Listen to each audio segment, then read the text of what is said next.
Hey, in this video editing tutorial, I will show you how to add rolling end credits to your videos in Adobe Premiere Pro. To get started, I've already created credits using this text tool in Premiere Pro. Now if you make sure that the credits are selected on the timeline, and then if you head up to Window and select Properties, which will then open a new window.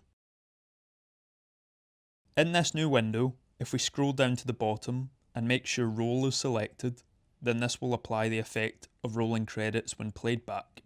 If you're having an issue with Roll not showing up in the Properties window, then make sure the credits are not selected like they are on this window just now, and it is only the credits in the timeline that are selected. To alter the speed of the rolling credits, if you go back onto the timeline and drag on the text item to extend or reduce the duration of the text, which in turn will alter the speed faster or slower. Thank you for watching, goodbye.